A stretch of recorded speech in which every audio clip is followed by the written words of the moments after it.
Do you think Japan is the kind of place that you would want to live? How do you know if it's the right choice for you? And if you're already here, whether it truly is the right choice? I remember when I visited Japan for the first time, almost 9 years ago now. Like most other first-time visitors, I was left taken aback by just how much I enjoyed being there. Compared to the place that I grew up in, Japan felt like an almost parallel society that was completely opposite to everything that I knew. As if isolated from the rest of the world, it had evolved completely differently on a separate path, built on trust, respect, and attention to even the smallest of details. Before that trip, I didn't know much about Japan, and I certainly hadn't planned on moving there. Yet, something about the country and its culture immediately captured me in a way that no other place had. It spoke to who I was, or at least who I felt I wanted to be, and the kind of environment that I wanted to live in. Many people feel this way after visiting, but for some, it sparks that deeper question. What would it be like to actually live here?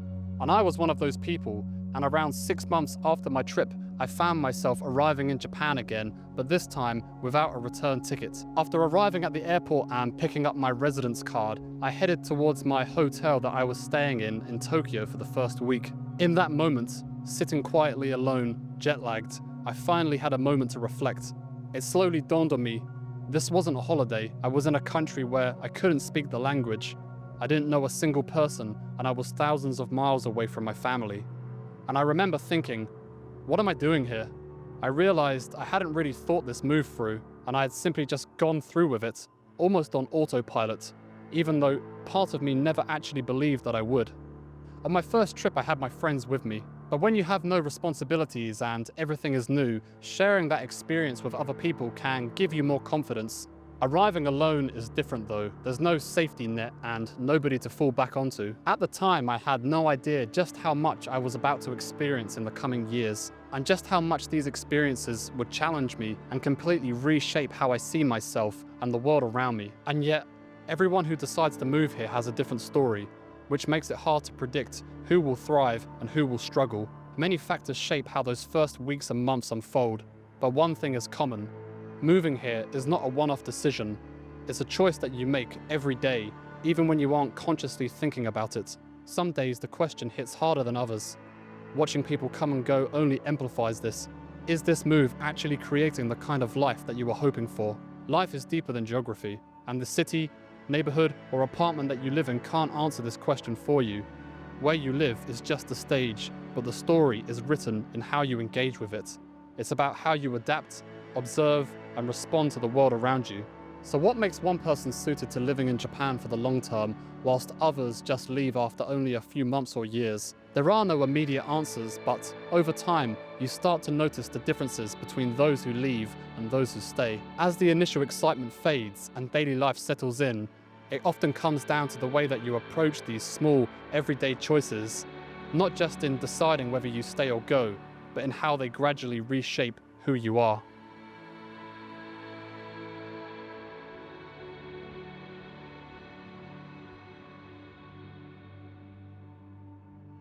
Living in Japan doesn't just change your address, it rewires your brain.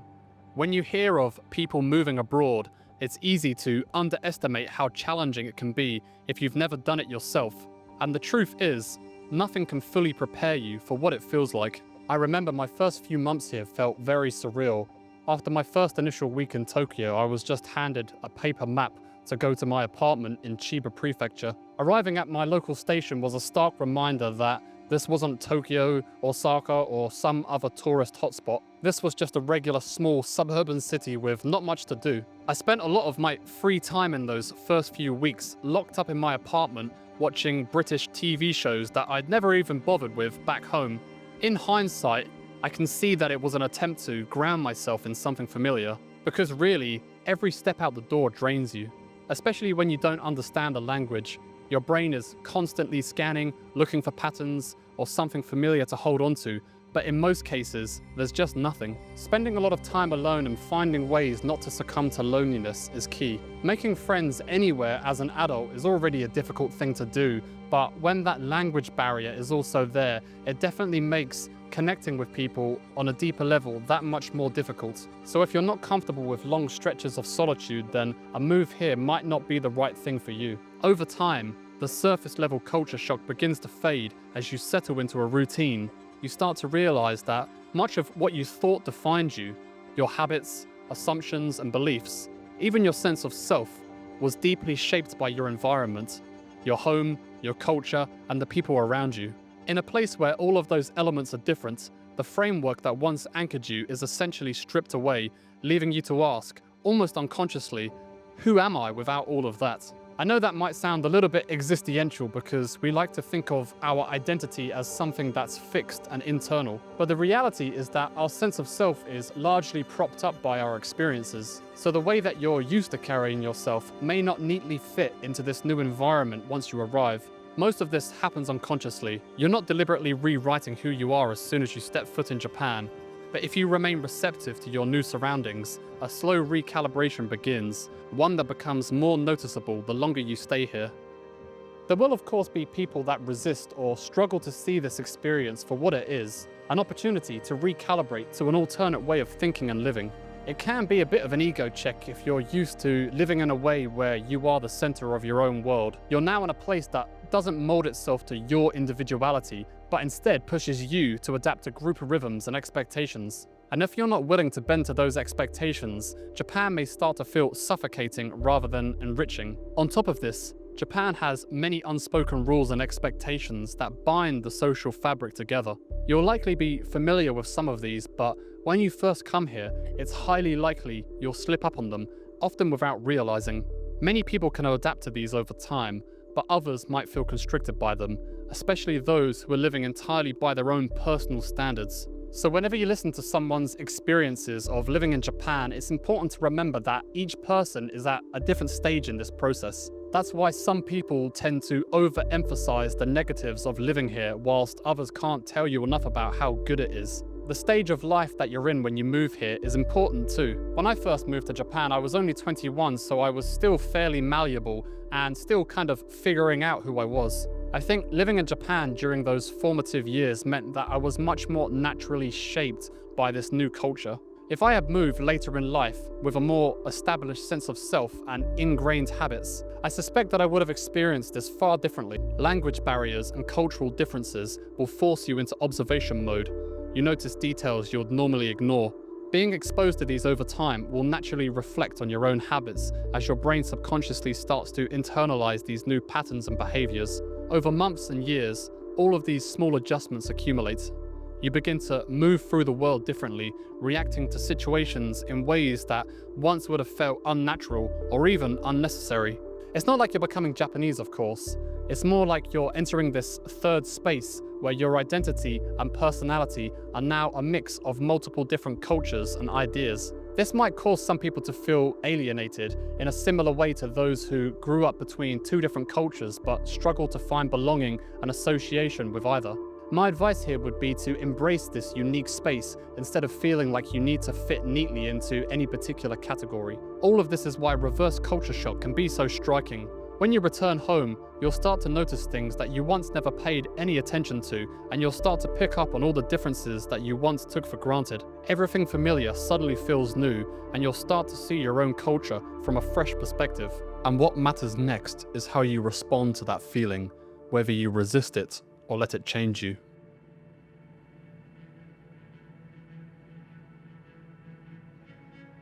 On the surface, what I'm saying might sound a little ambiguous. The changes I'm talking about are slow, almost invisible, and only noticeable years later. While transformation itself is quiet, resistance to it is obvious. Small embarrassments, daily frictions, moments of isolation. This resistance, not the early excitement, is what shapes the life that you can build here. As a tourist, you may semi-expect that Japan will accommodate to you, especially in tourist-heavy cities. Hospitality is taken seriously after all, and people will often go out of their way to anticipate your needs, even if their English is limited. But not every place can do that. For example, small establishments like restaurants and bars are often seen putting up those Japanese-only signs outside. These signs have definitely been making rounds online recently, and some visitors are seeing it as exclusion or discrimination. But in reality, it's more so just about capacity. These places are often run by just one person who probably doesn't speak that much English, and may feel that they can't accommodate to foreign visitors without creating some kind of awkward tension, so choose to just avoid it entirely. If you frame that from a certain perspective, the decision to put up that sign looks blunt, even cold. But in Japan, avoiding a situation that could create stress or embarrassment is often considered kinder than risking a breakdown in harmony. The problem arises when this is taken as personal slight, as if every place in Japan should bend to meet your expectations. That mindset, whether we want to admit it or not, can be seen as a form of entitlement. But regardless, this example is just one reflection of why visiting Japan can be very different from living here. As a tourist, it's very easy to get the impression that things are very open and welcoming to foreigners. But once you become a resident, that impression quickly flips. Situations that feel exclusionary, like the Japanese-only signs, become far more common. And once you start to navigate the bureaucracy and daily life, it becomes clear that Japan simply isn't designed around foreigners. You'll start to notice that these types of situations far outnumber the ones where things feel designed with foreigners in mind. Your name might not work properly in Japanese systems, like when setting up a bank account. You could be rejected from apartments simply for being a foreigner, and there will be moments when you feel completely out of sync because daily life just isn't structured around someone from a different cultural background. Rather than seeing these moments as exclusionary, it's better to view them as signals. Your responsibility is to adapt, whether that means learning the language, understanding the social rules and expectations, or finding ways to live within the system, because life here won't change for you. I say this not as advice, but as necessity. Resist these small frictions and you'll be worn down eventually. Adapt and gradually life will normalize into a way of living that, over time, feels coherent and navigable as you come to terms with these new realities. I think a lot of people end up leaving Japan thinking it's too difficult or constricting, when in reality, it's the slow grind of their own resistance that makes them leave. It's the willingness to work with what first felt constraining that leads to growth, and the quiet satisfaction of finding your place within the system. But even if you manage to adjust to these expectations, there are deeper challenges that only surface once the excitement fades and life settles into its ordinary rhythm. Some of these are practical, like being tied to a visa that has to be renewed, the stress of navigating the bureaucracy without much support, or the subtle reminder that you'll always be a guest in the system. Others are more emotional. Over time, things that once excited you about Japan, be it the nightlife of Tokyo or the conveniences of daily life, will eventually start to just feel normal, or in some cases, even dull. This doesn't mean that you suddenly dislike Japan, but that your appreciation begins to gradually shift. For me, the sense of personal safety that you have when living in Japan, something that I once took for granted, is now one of the foundational reasons why I still value living in Japan. This shift matters though, because when the excitement fades, you're left with harder questions. What sustains you when you're far away from family and friends, and back home, life moves on without you? If you're considering a move here, it's definitely worth asking yourself what you truly value and whether moving to Japan and living here long term aligns with those values. Because if your reasons are mostly superficial, it's worth remembering that these things won't always hold their appeal. As I said before, life is deeper than geography.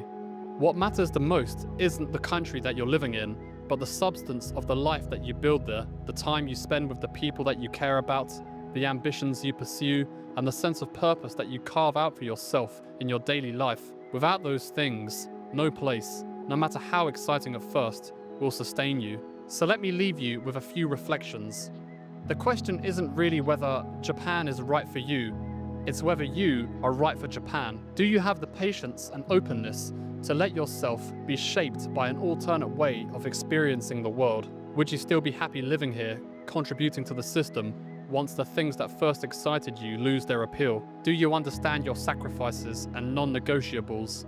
Are you willing to let your identity evolve in ways that may be uncomfortable or invisible for years? Because if you can accept the resistance, Japan becomes a mirror. It reflects who you are and what you value and where your limits really lie. And that's the real question. Not just whether Japan will accept you, but whether you can accept the version of yourself that Japan slowly makes you become.